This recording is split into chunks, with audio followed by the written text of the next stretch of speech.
Good evening, everybody. Welcome to Redemption Thursdays with Rabbi Winston, where he discusses all topics about the Geula and how we learn about the Geula through the eyes of the Torah and how we learn to read the current events about the Geula. And tonight in particular, we'll be learning about Hanukkah in relation to the Geula. And of course, we're in several weeks, maybe 6 weeks into the war on Hamas upon us and how we're all trying to hang in there.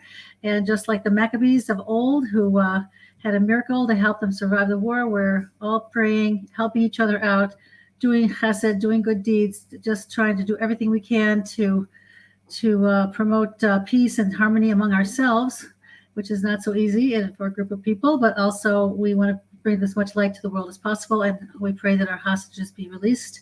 And Rabbi Winston will be talking tonight, questions and answers about Hanukkah and the Geula. This is sponsored by the Miriam Project and Josh Wander, who is a soldier right now. He hasn't joined us for a few weeks because he's been on duty, on tour duty. We wish him well. We wish him safety. And without further ado, thank you very much, Rabbi Winston, for joining us. Thank you. For all those in Eretz Israel, or at least this side of the timeline, that it's already Chanukah 4, and for those who are still on the other side, one day behind us, pre-Chanukah Sameach. This is a holiday that I think everybody feels a special attachment to, even secular Jews. It's amazing how many people actually light a menorah, even though they're not religious. There's something about it that talks to people, maybe perhaps the underdog victory, latkes for sure. That's what got me from the very beginning. And you know, it's a special opportunity, a special time, and I think also because there's not a lot to do. So there's not a lot of mitzvahs, not a lot of extra shul, not a lot of extra. Even making a suda is an optional thing. It's good to do. It's mitzvah reshus. You can turn to a mitzvah, so it's mitzvah. And it's just, it's up to you. And that's really a large part what Hanukkah is about. It about being up to you, as we'll see, B'ezras Hashem. And decades, I have always tried to further my knowledge ever since I first got involved with the concept of the Or HaGenuz, the hidden light of creation that supposedly is connected to the Ner Shel Hanukkah. That's the light that God made on the first day of creation. Or HaGenuz means a hidden light. And it's called the hidden light because God hid it. Rashi points out on the fourth verse of the creation story that God saw that the future, that they're going to be evil people and that they would abuse the light. So therefore God said, I want none of that. And he hid the light on the first day. And actually it was a process of hiding over the course of many days. On the fourth day, the light of the moon is going to be reduced. And Kabbalah explains it's also part of the hiding of the light. It does come back on the Erev Shabbos for Adam Rishon and then shines all of Shabbos, again, whatever that means, because we know, off the bat, we know it's a different light, because the first light that God made was not the sun, the moon, the stars. They're not going to be put into their places until day 4 of creation. So that light's not even shining yet. So therefore, it's a special light. It's not incandescent light. It's not artificial lighting. It's obviously a spiritual light. And the truth is, and when you say spiritual, I always say, well, it's not physical. Physical light's like powerful, and you can shine things and see with it and read with it, and you could even make lasers and all that.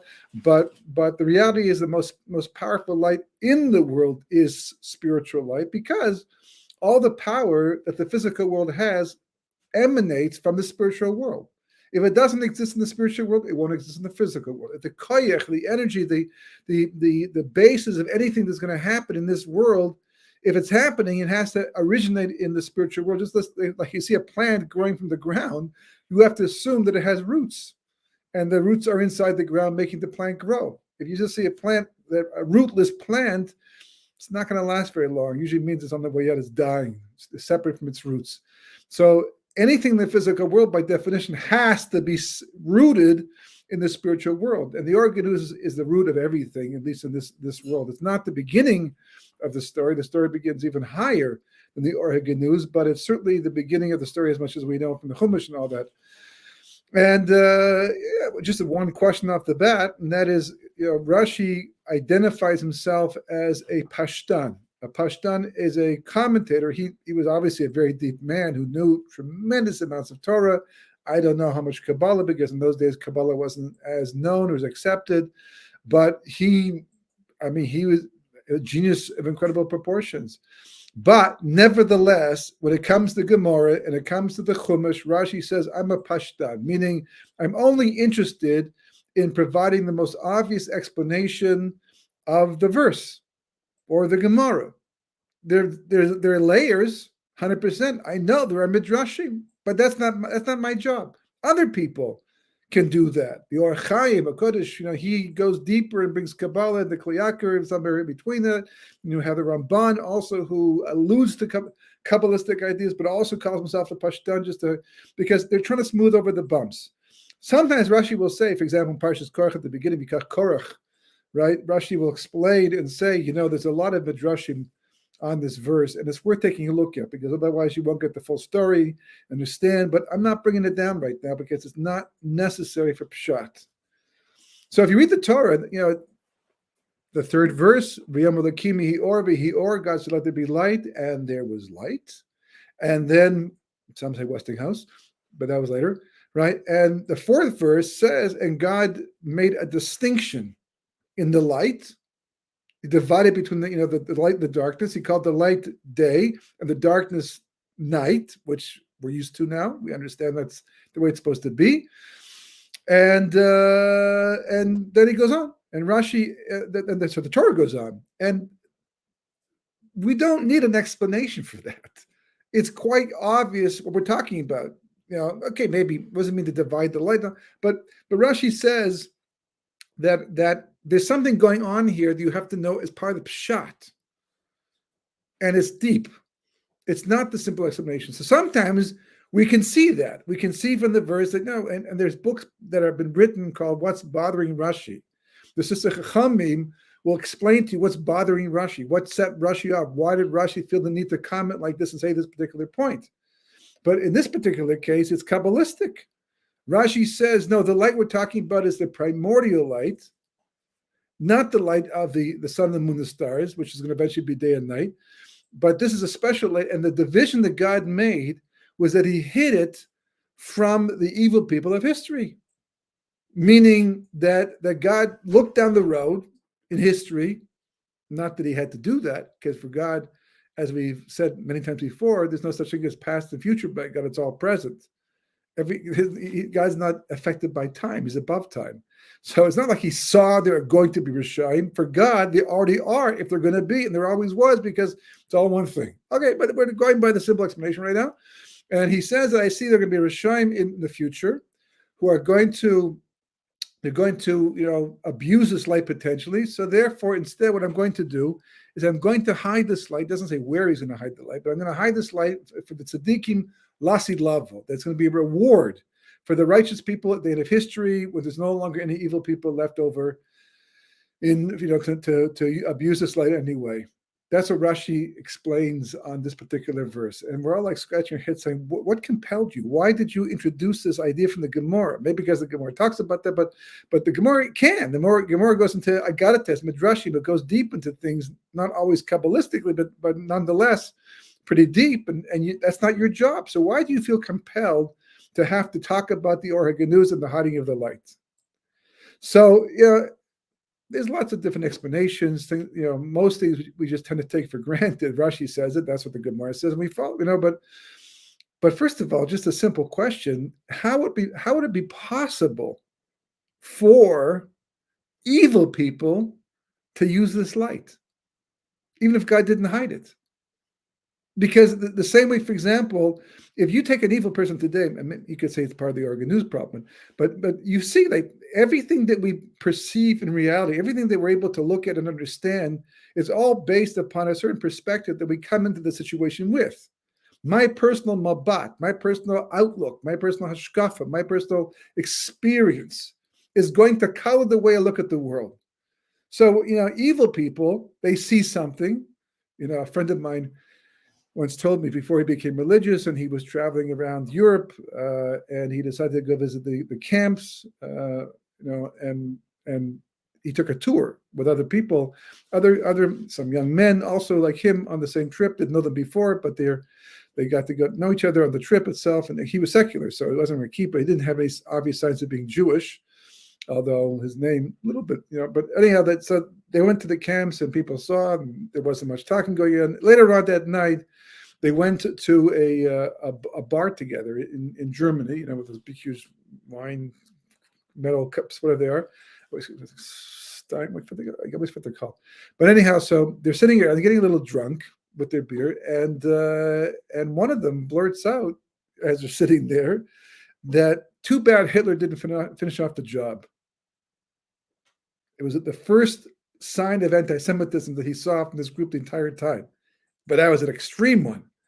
And he said just at that moment in time, he was wearing a Jewish star inside of his shirt, and he was like leaning over, and it popped out of his shirt. And they looked at each other for one moment, and my friend, he dealt with it, basically. But it was just an amazing thing how, until that moment in time, it sounded like they both looked at the situation exactly the same way. Even today, what's going on, it's an amazing thing. Over here, we're talking about how we're losing soldiers because we're afraid to go in and kill Palestinian civilians. But every war, that's what happens. If you go to war against somebody, Russia and America, and during World War II, they specifically bombed citizens. Citizens are always getting killed, because of wars, because that's how you get to the other side. And we're so afraid of public opinion that we literally endanger our own people, our own soldiers, and fail at so much of the mission that we're trying to carry out because we're afraid to go ahead because of world opinion or American pressure, but we won't do what has to be done. And the only reason why we even give them advance warning to get out.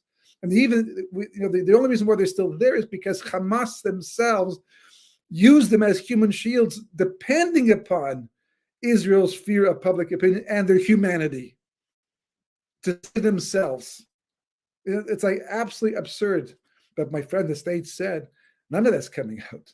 Instead, all they show in the social media, major newspapers, is Palestinian women and children who are starving and suffering because of this war that the Israelis imposed upon the Palestinians. Incredibly, completely distorted, corrupted, backwards, sheker, complete lie. And if you were to ask these people, do you think that you're lying? They'll justify, they'll rationalize, and most people just say, no, it's the truth. How do you know? And there are people who go around proving this to people. There are people who, I've seen videos of certain people going to organizations, groups of pro-Palestinian, and just asking a few questions and showing the people there they don't have no idea what they're talking about, that they're literally been whitewashed and brought into a cause that's completely upside down compared to what they think they're doing. Does that mean that they capitulate after that? That they say, oh, we didn't know, we didn't realize, we should have checked it out more. We're out of here. They don't do that. Instead, they kick the guy out. They yell at the guy. They scream at the guy. They have no answers for him. They know they're wrong, but they're lying anyhow. Perspective is everything. Your assumptions about life are everything. We just think that you look at the world and everyone's seeing the same thing. And we don't, because we don't even see with our eyes. Our eyes just take in information. In a sense, we see with the back of our brain, where there's no windows, no eyes, no holes, nothing. Just the brain taking all the data, the information from all the senses, and compiling a picture based upon its best guess scenario. And because of that, it's amazing when you think about it that we can even get along with each other as well as we do, because everybody has different perspectives. You see this when you become friends with people. You start off becoming friends or spouses also, right? You're marrying a stranger. You think you know each other because you went on a bunch of dates. And as time goes on, different perspectives start to show up because you're different people with different backgrounds and different perspectives.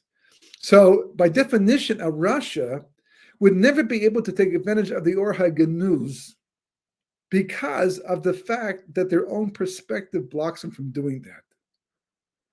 It always would. The same way it does right now with Torah.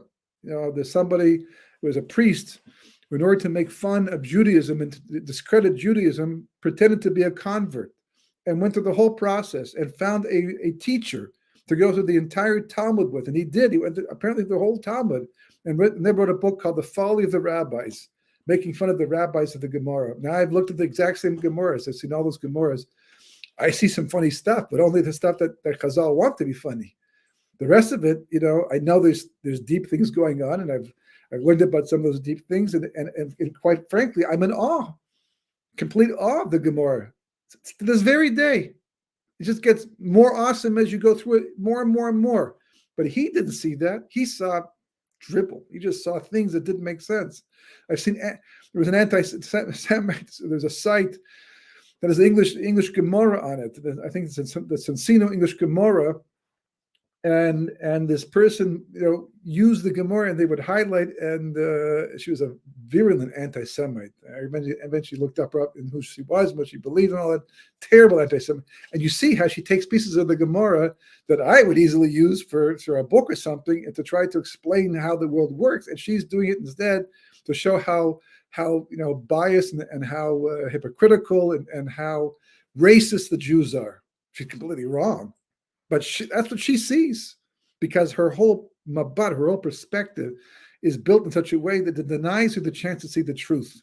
She doesn't even realize how much her own personal instincts and emotions are playing a role in this. I mean, how many relationships have gone south just because of the emotional shortcomings and insecurities and fears and et cetera, et cetera, et cetera. So then what's the Gemara talking about? What does it mean Hashem look to see that the Rishoyim, right? That's a question. And that's probably one of the reasons why Rashi's, he's discussing it, bringing it out to bring it to our attention, because it's something we have to pay attention to. And one of the reasons why is because of Chanukah. Because we know, we're told by Chazal, that when you light the Ner Shel Chanukah, that you are actually, if you're doing it properly, with a proper kavanah, and you think about it, and you understand what's going on, the deeper you understand, the better it is, you're actually accessing this Or HaGenus. But how? If God hid it, then how can you access it? So the Leshem explains, it's a very important point. He says that the hiding of the light was from the Rishoyim. It was actually, that's the whole point.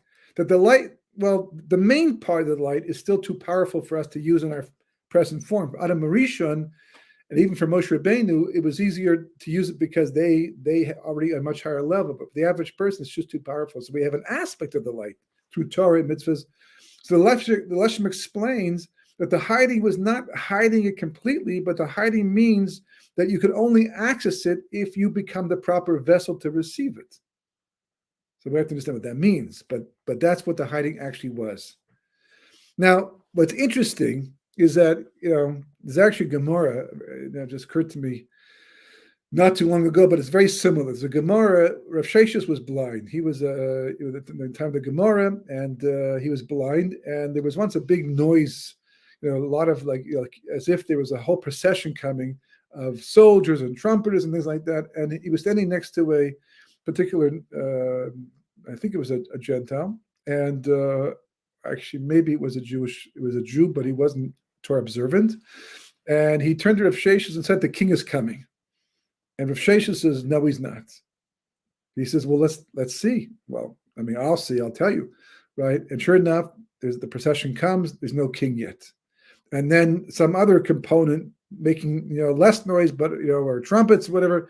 And he says, "Now the king's coming." And Rav Sheshes says, "No, the king's not coming, not yet." He goes through three or four things. Finally, it's very quiet. There's a still sound. Not too much going on. And Rav Sheshes says, "Now the king is coming." And the mean looks to see, and sure enough, the king is coming. And he turns to Rav Sheshes with respect and admiration and says, "How did you know? How could you possibly know this?" So he brings a pasuk, he brings a verse that talks about that, that how when I think it was Yechezkel is having his nevuah of Maisim Merkavi, he talks about a cold daka, a very thin, light voice that Kosh Baruch Hu didn't come in the wind, didn't come in the, in the storm, didn't come with all this, the lights and light, sound and light show, but rather with that still silent voice, so to speak, that's when the Kosh Baruch Hu came in the pasuk. So he said, from this we learn, this is how it works, the Malchus Shemayim, and likewise the Malchus, on earth, the kingdom on earth mimics and imitates the Malchus Shemayim. So that's the way it has to work down here. Now there's obviously lots of exceptions to this rule, and there's details to the story, but the concept, the idea is very nice, because of course the king is everything, and all this parade and all the uniforms and all the noise and all the money and all the wealth and everything. that came to announce the arrival of the king. But when the king finally came, who is the essence of the whole discussion, the essence of the whole event, right? It was quiet and silent.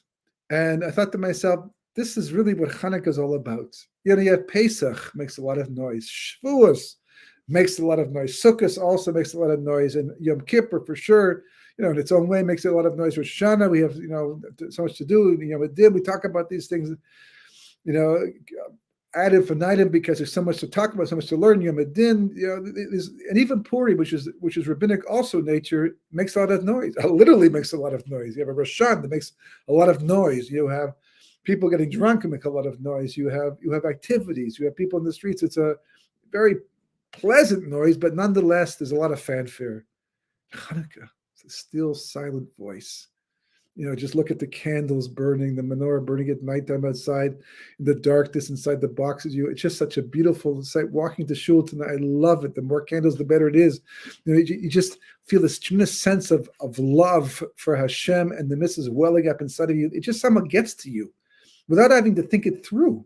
There's something about it radiates out towards you, and there's a humility to the holiday because there's not much going on. Literally, you just light the menorah and you make the brachas and you sing some songs, and then people just go about their business, and that's the end of that. And then maybe one night they have a masiba, a party, something like that, to celebrate Chanukah as a family or friends, but not like Purim or not like Pesach, and yet all of that is just to get to Chanukah.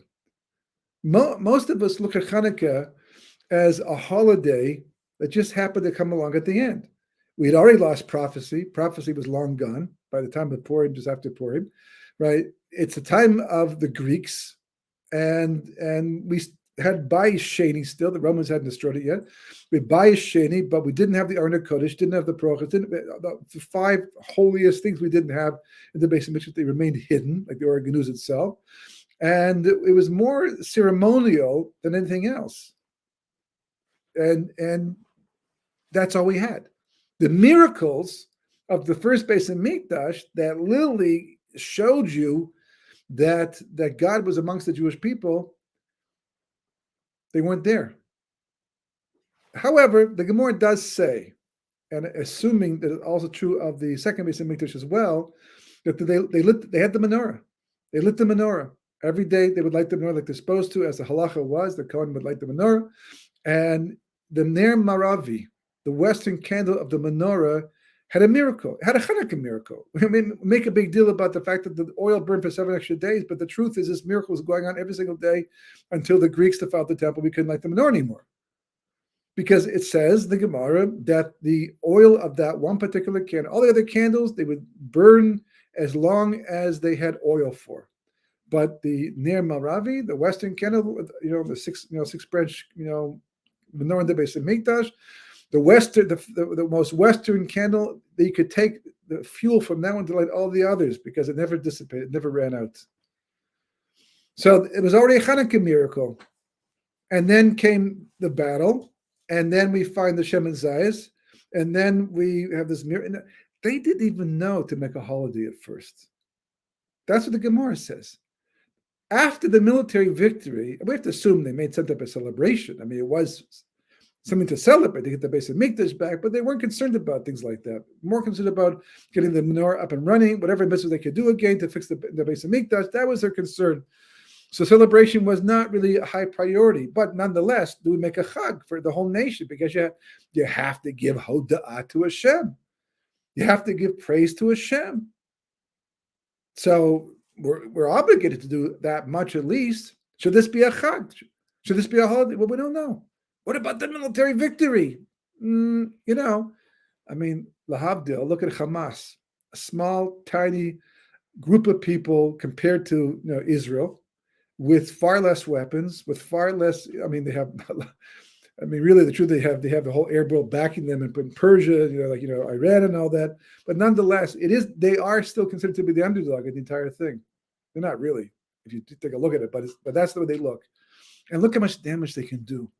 A person can walk into a public area with a dirty bomb in a briefcase, and no one would know the difference, and blow up half a city and sink the stock markets and bring the world to its knees. One person, certainly a small group of people, 19 terrorists brought down the Twin Towers.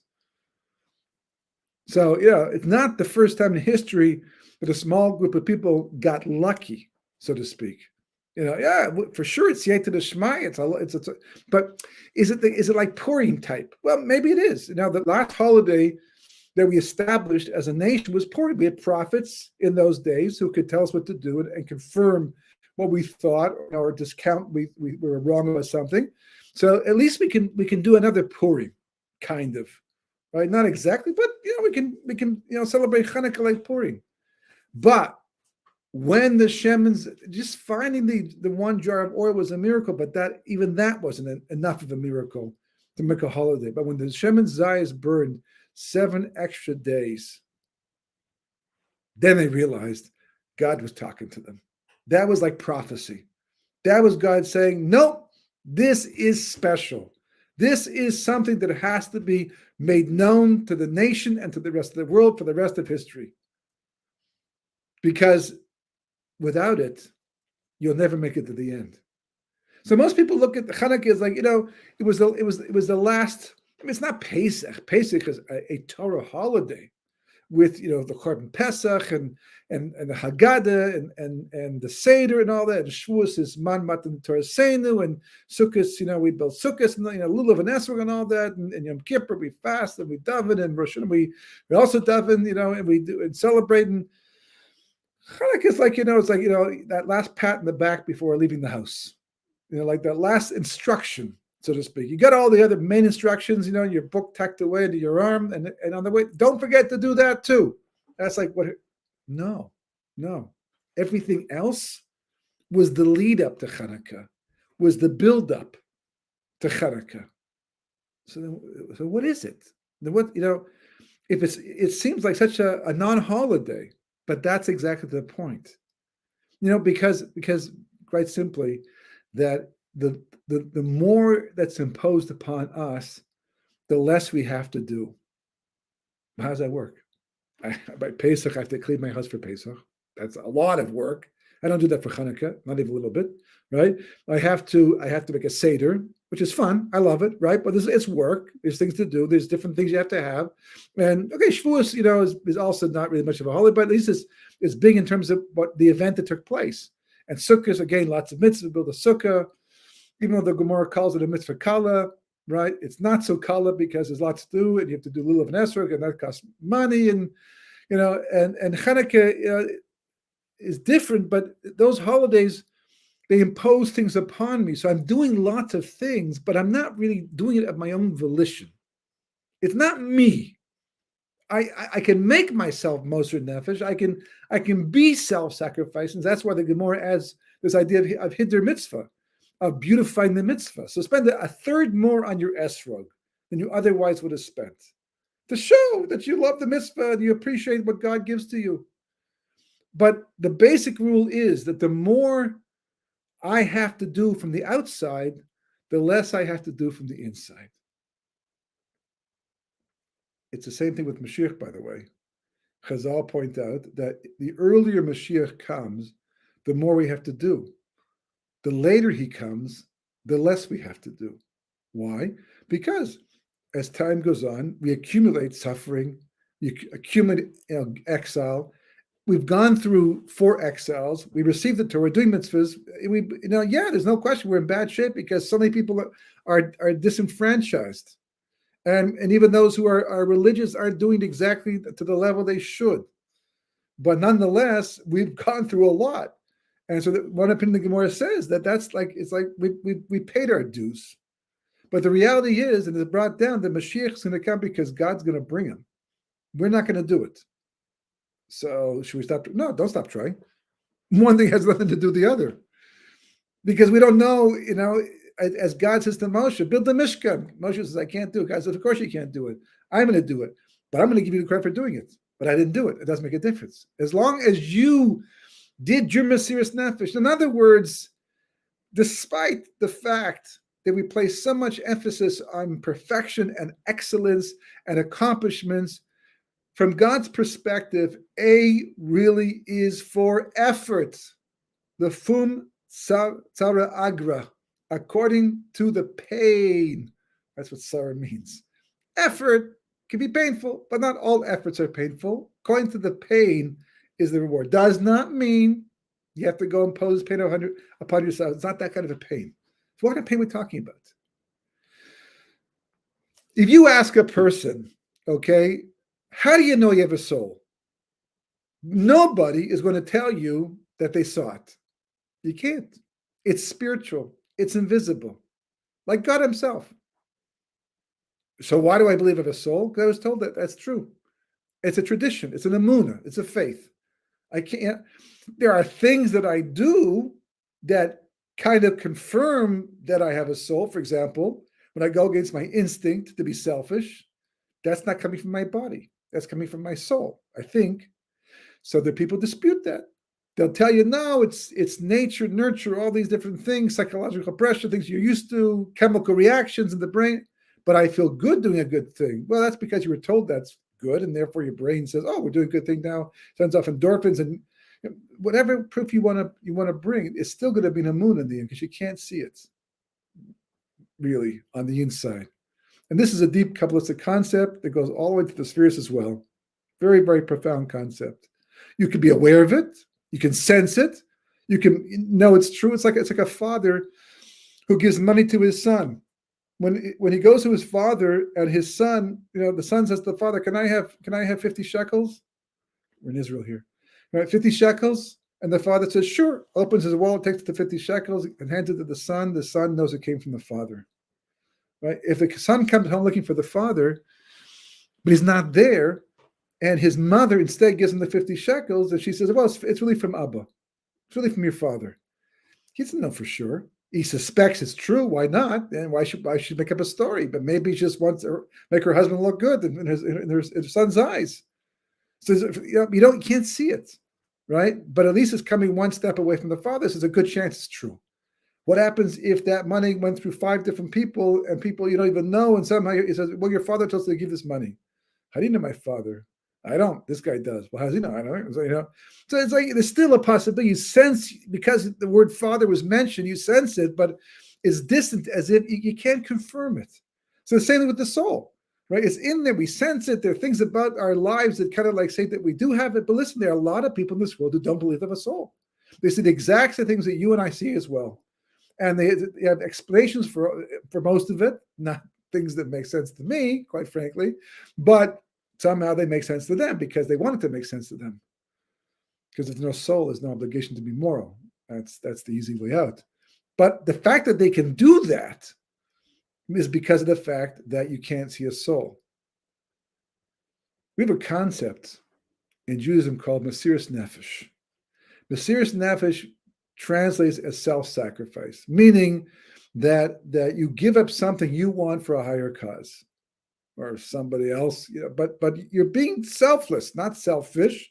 It's not called self-sacrificing, and somehow you're going to gain more by giving up what you're giving up. That's gaining. That's not giving up. That's just paying a price for something better. But self-sacrifice means that no, you do want it, and you have even reason to have it, but you decide there's a higher level of truth, a higher level of reality, and you give it up. That's self-sacrifice, and the currency of the world to come, the Fum Tzara Agra, according to the effort, the pay, whatever is the reward, tells you that Mesiras Nefesh is the currency of the world to come. You will be evaluated. Your bank account is not going to be filled with dollars, shekels, rubles, whatever. It's not going to be filled with all your wonderful experiences when you went skiing and did all this. It's not going to be filled with all these things that's so important to so many people now in this world. Your whole bank account in the world to come that you will live off, this is your retirement savings plan. For the real retirement saving, plan is going to be all the Mesiras Nefesh. So what actually is Mesiras Nefesh? Well, literally, Mesiras Nefesh means handing over of the soul. Mesira is a handing over, and Nefesh is the lowest level of the 5 levels of soul, which is like a generic term for soul. Right, just like Kleenex is often used for tissue, right? Even though it's a brand, but it's kind of a generic name too. But nefesh is only one level, but can refer to a person's soul in general. For example, the Torah says, if a nefesh does the following chet, well, it's true, the nefesh isn't really responsible for that, but it means in a general sense a person because of the soul they have inside of them. So literally, Mesiras Nefesh means they're handing over the soul. Well, how are you handing it over? And what is this handing over? What is the point of handing over? So let's take the olive, which is the base of the Shemen Zayis, which is the basis of the miracle of Chanukah, and take a look at it. Anybody who's ever taken an olive off a tree, say, I love olives. My mother buys them all the time. They're delicious. I love them, especially, right out of the can. And he pulls off an olive, thinking that they go from the can, like an apple. You just take an apple and you eat it. Maybe wash it first, but it's the same apple that you find in the store, same skin, everything, right? So why not an olive too? You take the olive off the tree and you take a bite, and so you try another one. Maybe that one's bad. They're all like that. And someone comes and says, you're so silly. You don't realize it. They pickle them to make them edible. They pickle them. They do things with them. So then what's the point? Okay, so what's with this olive? Well, let me show you something really remarkable. So you take the olive, a bunch of them, you put them in an olive press, and you crush the olive, and all of a sudden you notice there's like this oil leaking out. It's amazing because you look at the olive, you cut it open, and you can't see the oil. Moisture, but not the oil. Right? And all of a sudden you're squeezing a bunch of olives and you get a little jar of oil and you say, wow, that was inside the entire time? Yes, but it's even better. Let me show you something else. And the guy goes and takes a wick and puts it inside the oil and he lights it and it burns. Beautiful, calm, yellow flame that's using the olive oil as fuel. You can eat it, but it's also fuel. And he says, it's as if that hidden away inside the olive was light, but you couldn't see it. He had to bring it to the outside by squeezing the olive. So we talk about Mesiras Nefesh. We talk about self-sacrifice. But usually the self-sacrifice means that I had to go through some kind of struggle. For example, I moser nefesh to get up in the morning for davening, to be on time for minyan. Because I want to sleep. It feels like there's someone else is lying on top of we get off my back, please, so I can get out of bed, as it feels like I need to move. Can't move. It's so heavy. There's no one there. Their body's tired. The muscles have, tightened up. Some people actually hit the snooze button, go right back to bed and come late for minyan.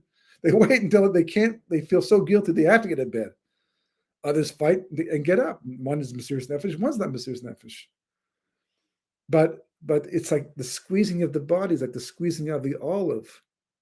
And when someone shows up, right, and they're on time for minyan, and they went to bed so late last night, and you know how difficult it is for them to get out of bed in the morning, and they still got up in time.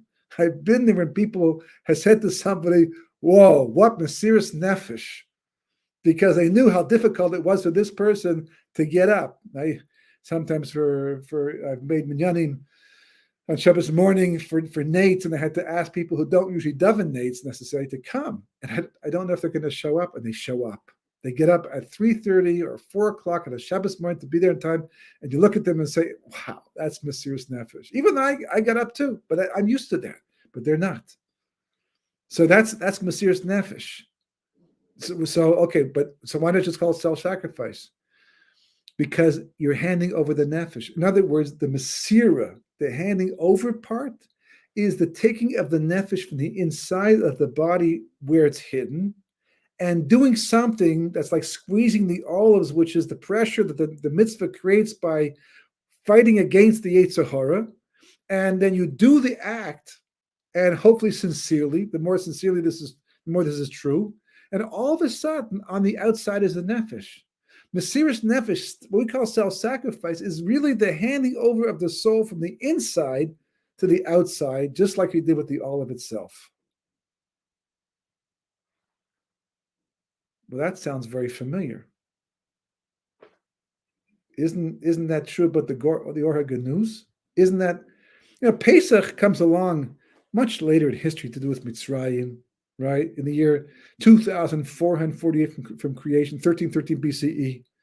Shavuos comes along 50 days after they leave Mitzrayim, right? And actually, from the second day, the next day, from the Mitzrayim, because they weren't there for 7 days. And Sukkot comes along, and all these holidays come along much later in history. But the one holiday to do with the Oregon news is Chanukah, and that's already being spoken about back at the beginning of the very first day. Because it turns out that this is what we have been building towards. The whole point of history, the whole point of creation, the whole point of man is to get to the point where there can be Moser Nefesh. In other words, God, he hid the light, but he also hid the soul. Because anyhow, it turns out that the soul is the same light. It's the same light. Not all of it, but it comes from it. And the light of the Torah, also Oregon news. And all the redemptions where God does miracles, like the 10 plagues and the splitting of the sea and all that, also Oregon news. And the final redemption, definitely Oregon news, revealing it from the inside to the outside. That's the whole story of life, is being Moser Nefesh. But not just self-sacrificing, looking for ways to gush yourself, pain, about using the opportunity that you have in order to be able to take the neshama from the inside to the outside, which we do primarily through Torah mitzvahs. That's the whole idea. And when you do that, you are megala, you reveal the hidden light of creation. And when it says that God, he wasn't saying, oh, I really wanted this light to be around every day, all the time. But I looked ahead, I turned a few pages, I stick the peek towards the end of the book, and I realized, didn't count for that. There's going to be evil people. I can't take the light away completely because now it's made and the world depends upon it. So I have to find a way to somehow lock it up in a safe where they can't get to it. No, this is the way God wanted it. The Gemara phrases it like that, and Rashi brings it down like that because we talk like that for the sake of pshat, the simple explanation. Yes, you just have to ask a few questions, and all of a sudden you realize, well, that can't be pshat. They really can't be what's going on over here. No, the whole point is that God made the world that way. He made the world specifically where there can be tzaddikim and rishoyim. He made the world specifically in a way that people can be blind to the truth or see the truth. He made the world in such a way that people can choose to be moral or be immoral or amoral, but not moral. They have the free will to do that. He made man in such a way that his inner light was hidden away, specifically to give him the chance to bring it out, to reveal it. And when he does that, he's not only being Moser Nefesh, the light from inside of his own soul, he's actually being Megala, the light of creation itself. Pesach came along as Hachana. We went through Egypt to become a nation that could do this, to be an Or Lagoyim, a light into nations. This is the light we're talking about. We were made there to do this, and then shown, I showed you all this to know that this light exists, that it's inside, but you have to take it out yourself, because I could do it, but that's not the point of creation. There's no good in that. That's just robotic. But you have to do it, and then you'll enjoy it yourself as well. And you'll go the world to come because of it, and enjoy forever after that. Torah was given to us, Shavuos, as a means to do it. It's the press. It's the olive press, right? The Torah mitzvahs, they squeeze us. They extract the oil from inside of us and the neshama from inside of us. If we do the mitzvahs with kavanah and intention, we don't look for the easy way out. We don't, minimize the effort. It's better than nothing. Yeah, 100%. But you're losing out because it's the nefesh you want to bring to the outside. That's the pleasure. That's the godless. That's the greatness of an individual. And Sukkot is all about this. That's why there's a big connection between Sukkot and Shavuos. Sukkot and Chanukah, and Sukkot and Shavuos too, but Sukkot and Chanukah. Why? Mishmi says the 8th day, which is the culmination of everything that Sukkot is supposed to bring to you, and therefore is connected to Chanukah. And there's a real strong connection we won't go into right now. But the point is that Sukkot tells you that just like the walls of the Sukkah are temporary and the person inside goes on, likewise, the body is temporary and the soul goes on after the body is no longer here. The Sukkah is us. we are the nefesh in the sukkah, so to speak. And likewise, we have the nefesh inside of our bodies. And then Chanukah falls after that, the darkness, the most darkest part of the year.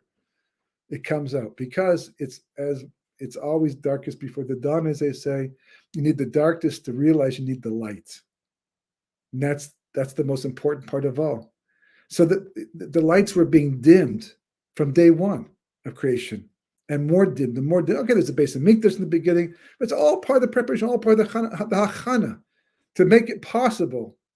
So in so many different respects, this generation, which makes sense, by the way, because it is the last generation, even though there's a concept called Yeridus Adoris, the going down of generations, the spiritual reduction of, in every generation, yeah, that's a negative thing for sure, because you want to know as much Torah as possible, but it's also the creation of tremendous opportunity. That Chanukah comes and tells us every time we light those candles that it's a small, still little voice that's inside of us. But boy, its impact is unbelievable. It is the king in the end. Because that's what it's all about. Humility, about being self-sacrificing for truth. The whole concept of a melech, of a king, is he doesn't exist for himself. He exists to do the will of others and for others. His pleasure, his sense of completion, or the queen for that matter, their sense of accomplishment is in knowing that they've helped others to become better, to better their lives as well.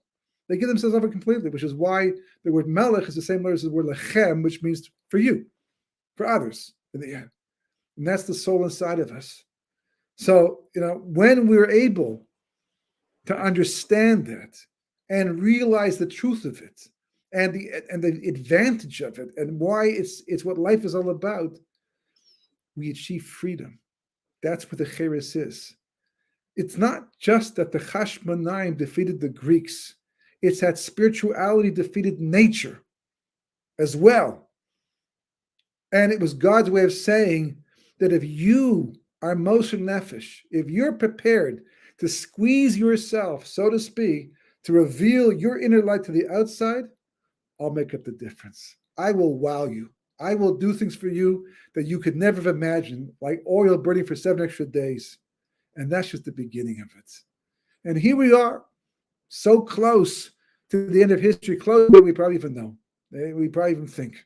Right? And with some things going on around us that literally seem like the darkness, this is the opportunity for Amunah. This is the opportunity for a person more than ever to reach inside, find that nefesh, and be moser to the outside. And quite frankly, I've seen a lot of that over the last 4, 5, 6 weeks. I mean, it's absolutely remarkable. We're a country almost at civil war, at least politically. It was everything. And all of a sudden, a lot of that disappeared because of the war, the situation that's going on. Chesadim, kindnesses, people putting on tzitzis, kippas, just so many things in the right direction. Okay, will they last? Who knows? How far will they go? Who knows? But it's something. It's a Kiddush Hashem. It's a Mesiras Nefesh. And that's what Chanukah is all about. So God willing, we still have next week as well, but God willing that we'll understand this. We'll take it to heart. And when you light your menorah, think about this. Think about all of this. Remember that as you light that oil inside, that's your neshama, that's your nefesh, that's illuminating the world, your life, your family, and the world, because that is the only path to the final redemption. A Chanukah Sameach and a Shabbat Shalom. Thank you so much, Rabbi. It was very beautiful and very moving, and I really felt understood so much more. Thank you. And happy Hanukkah to everybody. May we be blessed with miracles, wonders, salvations. May our soldiers stay safe. May we release our hostages, and may we destroy Hamas and see the miracles that the Maccabees saw. Thank you very much, everybody. Join us next week. Happy Hanukkah and good Shabbos.